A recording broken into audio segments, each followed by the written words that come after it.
Tenore Hotel County ma Migori ochako chenro machiwo lony mar loso ohinga kitiyo kod kite mopangi kod lwedo e kar limbe ma thim lich ohinga.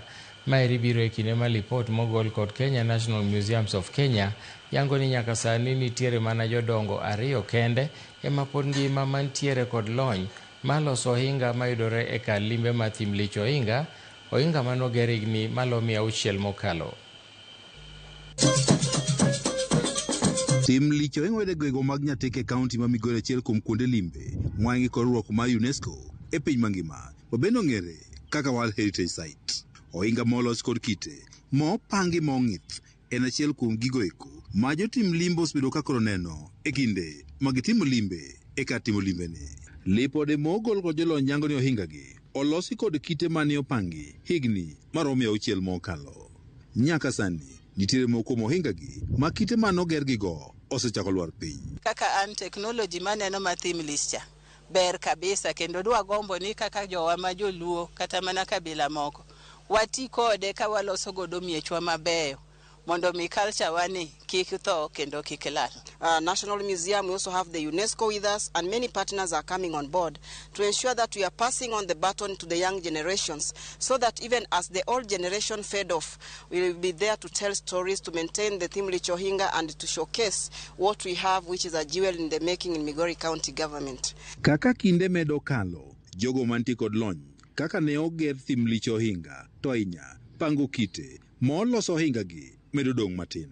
Lipot mogol kod bad migaono mang'iyo kuondego ma itime limbe mabende ong'ere kaka National Museum of Kenya yango ni nyaka sani nitiere mana jodongo 2 kende e gwenge mag Nyatike mantie kod lony mar loso ohinga ni mane oger higni 600 mokalo e kar limbe ni ma thim lich ohinga. Wadwa temo mondo wapuonj kijende wa ma Nyatike e North Kadem kaka nigero ohingni machon, nikech ne wayudo ni jodongo mane ung'eyo gero ohingni gi odong' 2 kende, mane ni jaduong' Charles Oyomno kod Richard Odero.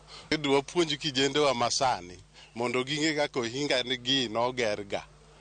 Ka gise gine mano ero to ginyadhi magi kony makata timo restoration mar manie thim lich ohinga, nikech wan gi enclosures 4 to achiel mosebedo restored to 3 to podi. E okang' maneno ni lony mar loso ohinga ni ma ipange kite e kar timo limbe ni okolal, bad migao ni mar piny owacho ka otenore kod piny owacho mar kaunti ma Migori dhi nyime kod chenro mar tiego rawere mondo bed kod lony mar loso ohinga gi. Nyithindo 48 gi wapogo gi 16 achiel group achiel kachiel biro timo restoration either kata kaka kuku kata kaka okech kata ka kolwach. Technology ni pod yudore mana e area mar Nyatike ka gi parts of Homa Bay, I think Ndhiwa.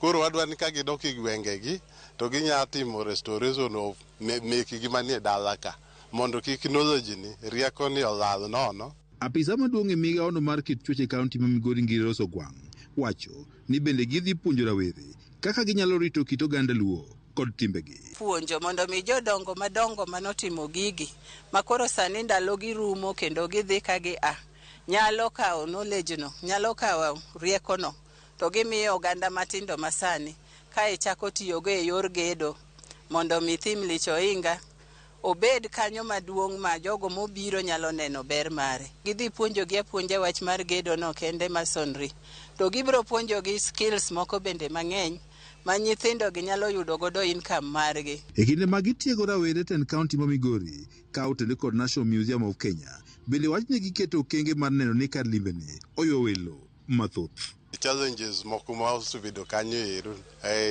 ndara ok osebedo mabeyo.